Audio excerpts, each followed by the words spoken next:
Varicose veins కి సరైన చికిత్స కోసం సంప్రదించండి ఎవిస్ హాస్పిటల్. నమస్తే, మీరు చూస్తుంది సుమన్ టీవీ. నేను మీ కీర్తి.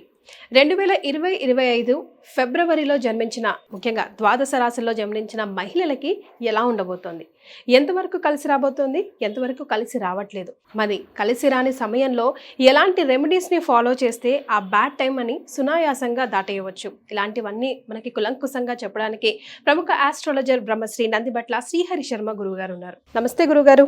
వాగర్థావివ సంపృక్తౌ వాగర్థ ప్రతిపత్తయే జగతః పితరౌ వందే పార్వతీ పరమేశ్వరౌ. సదాశివ సమారంభాం శంకరాచార్య మధ్యమాం అస్మదాచార్య పర్యంతం వందే గురు పరంపరాం. ఆదిత్యాయ చ సోమాయ మంగళాయ బుధాయ చ గురు శుక్ర శనిభ్యశ్చ రాహవే కేతవే నమః. శృంగేరి జగద్గురు పీఠాధిపతులకి, కంచి పీఠాధిపతులకి నమస్కారములు తెలియజేసుకుంటూ కార్యక్రమాన్ని ప్రారంభిద్దాం. రైట్, ముఖ్యంగా మహిళల కోసం, ద్వాదశ రాశిలో జన్మించిన మహిళల కోసం మనం డిజైన్ చేసిన ప్రోగ్రామ్ ఇది. ఇదివరకు చేసినప్పుడు కూడా చాలా మంచి రెస్పాన్స్ వచ్చింది గురుగారు. మరి ముఖ్యంగా మేషరాశిలో జన్మించిన మహిళలకి ఫిబ్రవరి నెలలో ఎంతవరకు కలిసి వస్తుంది, కలిసి రావట్లేదు? ద్వాదశ రాశులలో భాగంగా మేషరాశిలో జన్మించినటువంటి వారికి ఫిబ్రవరి 1వ తారీఖు నుంచి 15వ తారీఖు వరకు ఏ విధంగా ఉండబోతుందో తెలుసుకునే ముందు గ్రహ సంచారం గురించి తెలుసుకుందాం క్లుప్తంగా. ఎప్పటిలానే గురువు ద్వితీయ స్థానంలో గురువు వక్రీకరించి ఉండడం, కుజుడు తృతీయ స్థానంలో స్తంభించి ఉండి వక్రీకరించి ఉండడం, అలాగే 3వ స్థానంలో, 6వ స్థానంలో కేతు, 12వ స్థానంలో శుక్రుడు రాహు, అలాగే 11వ స్థానంలో శని మరియు దశమ స్థానంలో రవి బుధుడు. వెరసి చూసినట్లయితే ప్రధానంగా అన్ని గ్రహాలు అనుకూలంగా ఉన్నటువంటి సందర్భం. కుజుడు కొద్ది ఇబ్బందికర పరిస్థితులు, కొన్ని కారణాలు ఏంటి, ఆ కుజ ప్రభావంలో ఏం జరగబోతుంది. అలాగే శుక్రుడు ఒకవైపు యోగాన్ని ఇస్తూనే ఒకవైపు జాగ్రత్తని పాటించమని చెప్పుతున్నాడు 12వ స్థానంలో సంచారం చేస్తున్నటువంటి కారణం చేత. కాబట్టి అలాగే దశమ స్థానంలో రవి బుధుడు యోగదాయకం. అలాగే అన్ని వెరసి చూసుకున్నట్లయితే మేషరాశి వారికి ఈ ఫిబ్రవరి మాసం అంతా కూడా చాలా చక్కగా ఉంటుంది. అలాగే ఈ సంబంధించినటువంటి కనుక చూసుకున్నట్లయితే గురువు ఏ విధంగా ఉపయోగపడుతున్నాడు. గురువు 2వ స్థానంలో ఉండడం శుభకరం. ధనాదాయానికి లోటు ఏమీ ఉండదు. ముఖ్యంగా FMCG, food business, supermarkets, general stores, jewellery business, educationals, curry points, అలాగే హోటల్స్ మరియు పూజా స్టోర్సు, అలాగే రోడ్ సైడ్ వెండర్స్, ఇలాంటి పండ్ల వ్యాపారస్తులు, ఇలా ఫుడ్కి సంబంధించినటువంటి ఎటువంటి వ్యాపారస్తులకైనప్పటికీ కూడా ఆనందదాయకంగా ఉంటుంది. పరిస్థితులు అనుకూలంగా ఉంటాయి. అన్ని విధాలుగా ధనాదాయం చక్కగా ఉంటుంది. ఇక ప్రధానంగా చూసుకున్నట్లయితే క్లాస్ 4 ఎంప్లాయీసెస్ అంటే 4వ తరగతి ఉద్యోగస్తులు, అలాగే రైతులు మరియు తోలు చర్మ సంబంధమైనటువంటి వృత్తి వ్యాపారాల్లో ఉన్న వాళ్ళు, స్టీలు, ఇనుము, ప్లాస్టిక్ సంబంధించినటువంటి రంగాల్లో ఉన్నటువంటి వారు, ఎడిబుల్ ఆయిల్స్, పెట్రోల్ బంక్, ఇలాంటివి ఏదైనా నూనె పదార్థాలు అమ్ముకునేటువంటి వాళ్ళు, వీళ్ళందరికీ కూడా చాలా అనుకూలమైనటువంటి వాతావరణం ఉంటుంది. ముఖ్యంగా శని అంటేనే చల్లదనానికి కారకం. కాబట్టి ఏసీ సంబంధమైనటువంటివి, అటువంటి ఎవరైతే వ్యాపారాలు చేస్తుంటారో వాళ్ళకందరికీ కూడా అద్భుతమైనటువంటి లాభదాయకమైనటువంటి పరిస్థితులు మొదలవబోతున్నాయి. కాబట్టి చక్కగా ఆనందంగా ఈ యొక్క సంబంధించినటువంటి వృత్తుల్లో ఉన్న వాళ్ళకి యోగదాయకంగా ఉంటుందని చెప్పవచ్చు.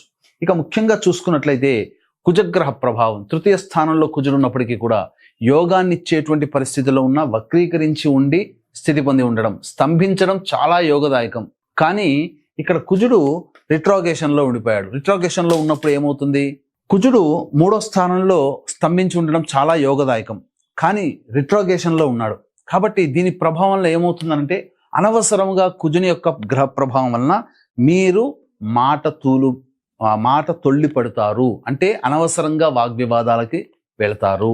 మీ మాట ఎదుటి వాళ్ళకి కఠినంగా కనిపిస్తుంది, లేకపోతే ఎదుటి వాళ్ళని చులకనగా చూసి, ఎందుకనంటే గ్రహాలన్నీ అనుకూలిస్తున్నప్పుడు, పరిస్థితులు అనుకూలంగా ఉన్నప్పుడు ఎవరికైనా కానీ కాస్త అహంకారము, తలబిరుసుతనం పెరుగుతుంది కదా. అలాంటి ప్రభావం వల్ల ఇతరులతో వాగ్వివాదాలు జరుగుతాయి అని చెప్పవచ్చు. ఇక 6వ స్థానంలో పాపగ్రహం యోగిస్తుంది కేతు. ప్రధానంగా చెప్పాలి అని అంటే భవిష్యత్ అంతా కూడా యోగదాయకంగా ఉండడానికి ఈ కేతు గ్రహం కూడా మీకు అనుకూలంగా ఉంటుంది. ఇక దశమ స్థానంలో ఉన్నటువంటి రవి బుధులైతే అసలు చెప్పాలి అని అంటే ప్రభుత్వ రంగ సంబంధమైనటువంటి ఉద్యోగాలు కానీ, ఆ ప్రభుత్వంతో పనిచేస్తున్నటువంటి వ్యాపారస్తులు, కాంట్రాక్టర్లు, వీళ్ళందరూ కానీ ప్రభుత్వ పరంగా ఆదాయాన్ని పొందేటువంటి వాళ్ళకందరికీ కూడా ఉదాహరణకి ఎల్ఐసి వ్యాపారస్తులే అనుకుందాం. ప్రభుత్వ పరంగా సొమ్ము వాళ్ళకి కమిషన్ రూపంలో వస్తుంది కదా. అలా ఎలా అయినా కానీ ప్రభుత్వం నుంచి సొమ్ము చేసుకునే వృత్తి ఉద్యోగ వ్యాపారాల్లో ఉన్నారో, ప్రభుత్వం ద్వారా డబ్బు సంపాదన ఆదాయం వచ్చేటువంటి వాళ్ళు ఉంటారో, వాళ్ళకందరికీ కూడా చాలా యోగదాయకంగా ఉంటుంది. ప్రభుత్వ రంగ సంస్థలో పనిచేసేటువంటి వాళ్ళకి ప్రమోషన్స్ మీకు పెరుగుతాయి. అలాగే మీరు కోరుకున్నటువంటి చోటికి బదిలీలు కూడా జరుగుతాయని చెప్పవచ్చు. ముఖ్యంగా ఈ సంబంధించి ప్రధానంగా ఈ మేషరాశిలో జన్మించినటువంటి మహిళలు ప్రధానంగా గమనించాల్సింది ఈ చెప్పినటువంటి వృత్తుల్లో ఉన్నటువంటి వాళ్ళకి చాలా బాగుంటుంది. ఇక 12వ స్థానంలో శుక్రుడు రాహువు ప్రభావం చాలా అద్భుతంగా ఉంటుందండి. ముఖ్యంగా చెప్పాలి అని అంటే ఏ రంగంలోనైతే అనగా బ్యూటీ పార్లర్లు, అలాగే రెడీమేడ్ గార్మెంట్స్, బొటిక్స్ నడిపేటువంటి వాళ్ళు, అలాగే అందము మీడియా రంగము అనగా చెప్పాలంటే మీడియా రంగంలో ఉన్నటువంటి వాళ్ళు, అలాగే టీవీ సీరియల్స్లో పనిచేసేటువంటి వాళ్ళు, ఇలా అనేక రకాలుగా సంబంధించి మీడియా రంగంలో ఉన్నటువంటి వాళ్ళకి అందరికీ కూడా మంచి అవకాశాలు లభిస్తాయి. గుర్తుపెట్టుకోండి, మహిళల్లో ఈ రంగంలో ఇప్పుడు చెప్పబడినటువంటి రంగంలో ఉన్నటువంటి వాళ్ళకి అద్భుతమైనటువంటి అవకాశాలు లభిస్తాయి. ధనాదాయం చాలా చక్కగా ఉంటుంది. మంచి యోగాన్ని పొందుతారు. ముఖ్యంగా ఈ మేషరాశిలో జన్మించినటువంటి వారికి గ్రహములు అనుకూలంగా ఉన్నటువంటి కారణం చేత ఏం జరగబోతుంది అని అంటే, మీరు విలాసవంతమైన జీవితానికి బాటలు వేసుకోవాలి, ఆ విలాసవంతంగా గడపాలి, అందరిలాగా గొప్పగా ఉండాలి అని చెప్పి ఆలోచించే మహిళలు ఎవరైతే ఉంటారో వాళ్ళకందరికీ కూడాను అవకాశాలు వస్తాయి. తద్వారా అవకాశాలను వినియోగించుకోవడం ద్వారా అన్ని రకాలుగా మంచి శుభ ఫలితాలు పొందుతారని చెప్పవచ్చు. ఇక అన్నిటికంటే ప్రధానంగా లాభస్థానంలో శని. అసలు చెప్పాలి అంటే ఒక్క కుజగ్రహ ప్రభావం తప్ప మొత్తము 7 గ్రహాలు చంద్రుడితో సహా అంతా యోగదాయకంగా ఉంది. అయితే చంద్రుడికైనా మచ్చ అన్నట్టుగా ఈ 1వ తారీఖు నుంచి 15వ తారీఖు వరకు మనము గత కొన్ని నెలలుగా చూసినట్లయితే ఏ రోజుల్లో ఆదాయం చక్కగా ఉంటుంది, ఏ రోజుల్లో ఖర్చులు ఎక్కువగా ఉంటాయి, ఏ రోజుల్లో ప్రశాంతత తగ్గుతుంది అని ప్రతి మనిషికి కావాల్సిందే. పొద్దున్న లేస్తే డబ్బుతోనే పని. కాబట్టి ఈ సంబంధించినటువంటి వివరాలని క్లుప్తంగా తెలియచేసుకుందాం. ఇక వీక్షించేటువంటి ప్రేక్షకులకి గమనిక, కుంభమేళ అద్భుతమైనటువంటి యోగదాయకాన్ని ఇచ్చేటువంటి కుంభమేళ, దేవతానుగ్రహం సంపూర్ణంగా ఉన్నటువంటి గ్రహ సంచారం ఇలా ఉన్నప్పుడు కుంభమేళా జరుగుతుంది, అద్భుతంగా ఉన్నప్పుడు. కాబట్టి ఈ కుంభమేళా సందర్భంగా మాఘమాసం, అందున పవిత్ర మాఘమాసము, 3 నదులు కలిసేటువంటి ప్రయాగ స్థలము, త్రిస్థలి అని అంటారు ప్రయాగ. ఆ ప్రయాగలో మాఘ పౌర్ణమి రోజున జాతకరీత్యా ఇప్పుడు మనం అనేక రకాలుగా సమస్యలు ఎదుర్కొంటున్నామంటే ప్రధానంగా గత జన్మ కర్మదోషాలు. కాబట్టి ఈ గత జన్మ కర్మదోషాలకి ప్రాయశ్చిత్త హోమాలు, తిల ప్రాయశ్చిత్త హోమాలు, అలాగే ఇక వివాహము, విద్య సంబంధించినటువంటి ఉద్యోగము, వ్యాపారము, ఆర్థిక సమస్యలు, దాంపత్య సమస్యలు, శత్రు సమస్యల నివారణకి దాదాపుగా 18 రకాల హోమాలు. ముఖ్యంగా వృషభ, మిథున, కర్కాటక, సింహత్తులో, వృశ్చిక, మకర, కుంభమీన రాశుల్లో జన్మించిన వారికి, అలాగే ఈ 29వ తారీఖు తర్వాత శని కూడా మారబోతున్నాడు కాబట్టి 12 రాశుల్లో అందరికీ కూడాను శని ప్రభావం ఉంటుంది. కాబట్టి ఈ 12 రాశుల వారికి శని దోష పరిహారార్థమై శనీశ్వర హోమాలు, ఇలా దాదాపుగా 21 రకాల హోమాలు పర్ హెడ్ 2100 రూపాయలకి చేయించడం జరుగుతుంది ప్రయాగలో. కాబట్టి అవకాశం ఉన్న వాళ్ళు కార్యక్రమ తదనంతరం కాంటాక్ట్ చేసి మీ గోత్రనామాదులు నమోదు చేసుకోవచ్చు. అలాగే ఈ కుంభమేళా సందర్భంగా ప్రయాగలో గతించినటువంటి తండ్రి వైపు 3 తరాలు, తల్లి వైపు 3 తరాల్లో మరణించినటువంటి వారికి సంబంధించి పిండ ప్రదాన కార్యక్రమాలు, తర్పణాది కార్యక్రమాలు జరిపించడం జరుగుతుంది. అవకాశం ఉన్న వాళ్ళు ఈ కార్యక్రమాల్లో కూడా మీ గోత్రనామాలు నమోదు చేసుకోవచ్చు. ఇక గమనించుకున్నట్లయితే 1వ తారీఖు రోజున ప్రధానంగా ఫిబ్రవరి 1వ తారీఖు రోజున మీకు ఆదాయం చాలా చక్కగా ఉంటుంది, కానీ మానసిక ప్రశాంతత ఉండదు. ఇది గుర్తుపెట్టుకోండి అన్ని రంగాల్లో ఉన్నటువంటి వారికి. ఇక 2, 3 తారీఖుల్లో కనుక చూసుకున్నట్లయితే మీకు ప్రధానంగా ఖర్చులు అధికంగా ఉంటాయి. ఈ ఖర్చులని తగ్గట్టుగా మీరు ఆల్రెడీ ఫిక్స్ చేసుకుని ఉంటే ఆకస్మికంగా వచ్చే ఖర్చులు కూడా ఉన్నాయి. కాబట్టి మీరు పెట్టుకున్నటువంటి ఖర్చుల శాతాన్ని తగ్గించుకోండి లేదా వాయిదా వేసుకోండి. కానీ ఈ 2, 3 తారీఖుల్లో మాత్రం మీకు ఖర్చులు అధికంగా ఉంటాయి. ఇక 4, 5 తారీఖుల్లో ప్రధానంగా పెండింగ్ పనులని పూర్తి చేసుకోవడానికి మీరు సమయాన్ని కేటాయిస్తారు. ఒక బాధ్యత తీరిపోతుంది. బంధువులు స్నేహితులతో విందులు వినోదాల్లో పాల్గొంటారు, ఆనందంగా ఉంటారు, ధనాదాయం కూడా చాలా చక్కగా ఉంటుందని చెప్పవచ్చు. అయితే 6, 7, 8 తారీఖుల్లో మాత్రం ఖర్చులు అధికంగా ఉంటాయి. ముఖ్యంగా అది కూడా ఈ 6, 7, 8 తారీఖుల్లో దైవ సంబంధమైనటువంటి కార్యక్రమాల్లో మీరు నిమగ్నమై తద్వారా మీకు ఖర్చులు పెరుగుతాయి. కాబట్టి వాక్కుని అదుపులో ఉంచుకోండి. కుటుంబ సభ్యులతో వాగ్వివాదాలు పెట్టుకోకండి. ముఖ్యంగా ఈ 6, 7, 8 తారీఖుల్లో కుటుంబ పెద్దలతో వాగ్వివాదాలు పనికిరావు.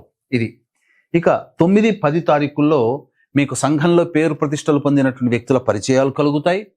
అలాగే భూ సంబంధమైనటువంటి వ్యవహారాలు ఏవైతే ఉంటాయో అవన్నీ కూడా, అంటే గృహము కొనుగోలు కానీ, లోనుకు సంబంధించింది కానీ, లేదా ప్లాట్కి కానీ, భూమి కొనుగోలు కానీ, ఏవైనా వాహనానికి సంబంధించింది కానీ, ఇవన్నీ కూడా మీకు అనుకూలంగా ఉంటాయి. వాటికి సంబంధించినటువంటి విధానంగా ఆదాయం కూడా మీకు చాలా చక్కగా ఉంటుంది.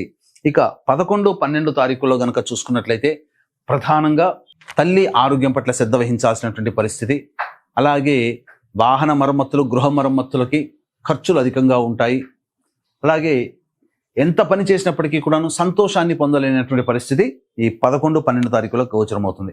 ఇక 13, 14 తారీఖులో కనుక చూసుకున్నట్లయితే మీకు అనారోగ్యము చేసే అవకాశాలు గోచరమవుతున్నాయి. కాబట్టి జాగ్రత్తలు పాటించండి. మానసిక ప్రశాంతత ఉండదు, వృధా కాలయాపన జరుగుతుంది. ఆరోగ్యం పట్ల ప్రధానంగా శ్రద్ధ వహించాలి. ఖర్చులు కూడా అధికంగా ఉంటాయి. ఇక 15వ తారీఖు రోజున చూసుకున్నట్లయితే మీకు రాని బాకీలు 15వ తారీఖు రోజున వసూలు అవుతాయి. ధనాదాయం చాలా చక్కగా ఉంటుంది. అన్ని విధాలుగా యోగకరంగా ఉంటుందని చెప్పవచ్చు. ఇక ఏ తర్వాత చెప్పొచ్చేది ఏమిటంటే ప్రధానంగా 2, 3 తారీఖుల్లో మరియు 11, 12 తారీఖుల్లో ఖర్చులు అధికంగా ఉంటాయి. కాబట్టి జాగ్రత్తలు పాటించండి. మరి గురుగారు, వీళ్ళు ఎలాంటి రెమెడీస్ పాటిస్తే బాగుంటుందంటారు? ప్రధానంగా ఇప్పుడు చెప్పబడినటువంటి మేషరాశి వారికి 1వ తారీఖు నుంచి 15వ తారీఖు వరకు మనం వివరించుకున్నాం. కాబట్టి సమస్యలు అనేటువంటివి ఉంటాయి.